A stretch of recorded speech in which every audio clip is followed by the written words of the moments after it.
Hey, this is Heidi Fish. As many of you know, I've been sharing about my fertility journey for a while now, and I've been using two things to track my ovulation, and I wanted to share my experience. But first of all, if you are trying to conceive and you're not using some type of method to track your ovulation, I highly, highly recommend doing that. If you're using some type of app or guessing, you're really kind of hurting your chances of success. If you're doing more traditional methods of, checking your cervical mucus and taking your temperature manually in the morning, your basal body temperature, bravo to you, props to you. I would love to know how it's going for you and how it compares to my experience with the two tools I've been using.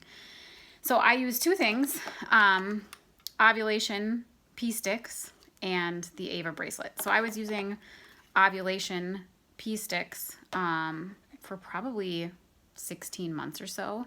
And then around Christmas last year, I had several people reach out to me and recommend the Ava bracelet and said how well it worked for them, that they got pregnant within a couple cycles. So I've been using this for about 6 months now.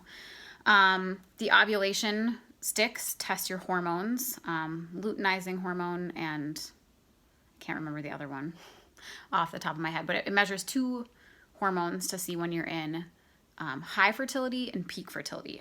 I do pay for more expensive ones. I'll explain that a little bit later.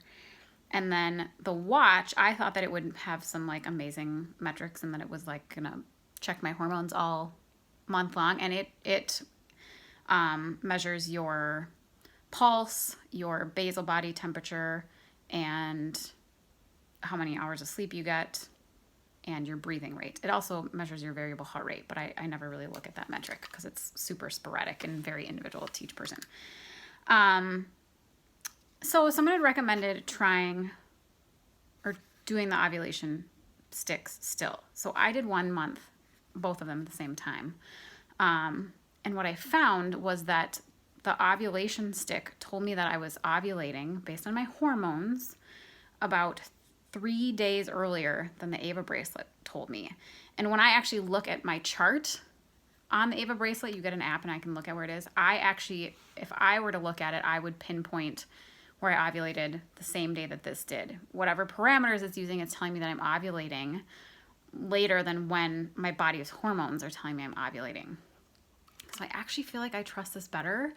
I'm not super impressed with the Ava bracelet thus far. If you are an Ava bracelet lover, I would love to know why, and did you use ovulation sticks?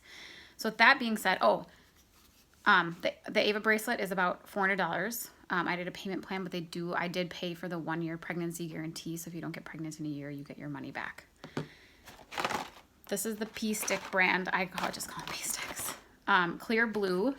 I do the advanced digital ovulation test, so it gives you a flashing smiley face when you're in high fertility and a solid smiley face for 48 hours saying that you are ovulating very soon, within the next 12 to 48 hours.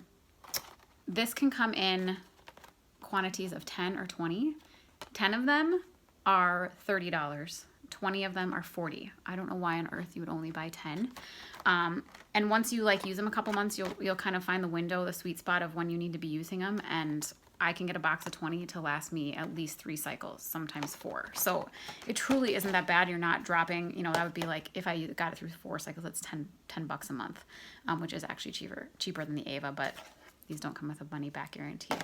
So that is my experience with the two. I would love to know your experience with the Ava bracelet or with pee sticks, or if you're doing more traditional methods, how it's working for you, and whatever tips and feedback you may have.